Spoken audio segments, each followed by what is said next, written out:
Mirë se vini përsëri. Në këtë video ne do të flasim për aktivitete dhe strategji për të ndihmuar në menaxhimin e vështirësisë së marrjes së vendimeve. Veçanërisht kur përfshihet ankthi ose depresioni.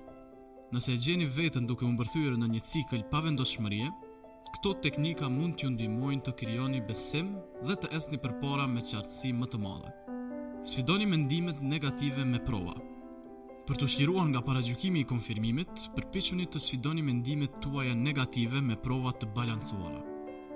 Për shembull, nëse hezitoni të merrni një vendim, renditni aspektet pozitive dhe negative të zgjedhjes. Nëse po mendoni të aplikoni për një punë, shkruani arsyet pse mund të jetë një mundësi e mirë, së bashku me rreziqet e mundshme.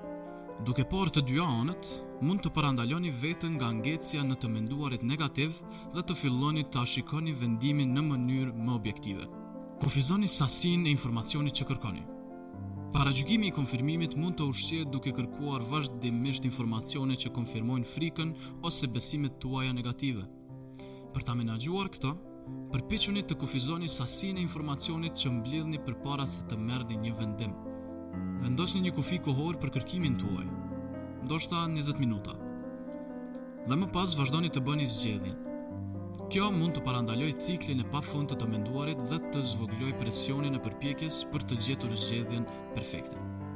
Ndani vendimet në hapa më të vegjël. Kur përballeni me një vendim të madh, mund të ndihmojnë për ta zbërthyer atë në hapa më të vegjël dhe më të menaxhueshëm. Në vend që të mendoni për të gjithë rezultatin, përqendrohuni në një hap të vogël në një kohë. Për shembull, nëse jeni duke vendosur nëse do të ndryshoni karrierën, hapi i parë mund të jetë kërkimi i fushës për të cilën jeni të interesuar. Pasi të keni më shumë informacion, hapi tjetër mund të jetë krijimi i rrjeteve me njerëzit në atë industri. Duke ndarë vendimin në pjesë, ju reduktoni stresin për të bërë një zgjedhje të madhe dhe përfundimtare. Praktikoni vetëdhëmshurinë. Ndonjëherë, ne i bëjmë presion vetes për të marrë vendim perfekt, i cili mund të jetë paralizues. Praktikoni vetëdhëmshurinë për veten duke i kujtuar vetes se asnjë vendim nuk është i përsosur. Për shembull, nëse jeni duke vendosur nëse do të transferoheni në një qytet të ri, thuajeni vetes, po bëj më të mirën që mundem me informacionet që kam. Çfarë do që të zgjedh, do të mësoj dhe do të rritem nga përvoja. Ky mendim mund të ndihmojë në largimin e presionit dhe ta bëjë procesin të ndihet më pak i frikshëm. Caktoni një afat për vendimmarrje.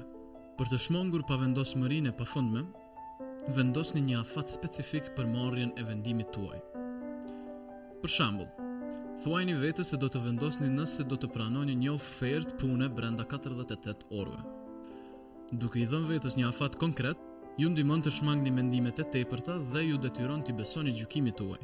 Gjithmonë mund ta rivlerësoni më vonë nëse gjërat nuk funksionojnë. Por vendosja një kufiri kohor ju pengon të ngesni në një lag pa sigurie. Kërkoni mbështetje të jashtme. Kur merrni një vendim të vështirë, biseda me dikë tjetër mund të japë qartësi.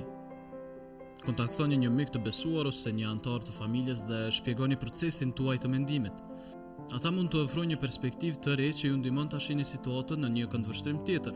Për shembull, nëse po debatoni për një ndryshim të madh, pyetja e dikujt që besoni për përvojat e tyre mund t'ju japë njohuri dhe të ndihmojë në lehtësimin e ankthit rreth vendimit.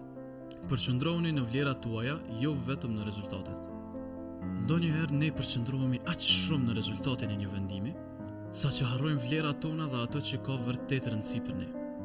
Për shembull, nëse jeni duke vendosur nëse do të pranoni një ofertë pune, mendoni për ato që është më e rëndësishme për ju, si ekuilibri punë-jetë, kënaqësia në punë ose rritja personale.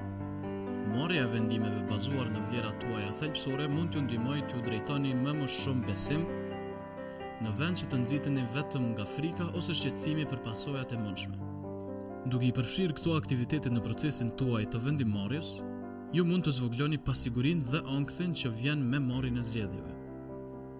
Bëhet fjalë për marrjen e hapave të vegjël, të menaxhueshëm, sfidimin e modeleve negative të mendimit dhe praktikimin e dëmshurisë për veten.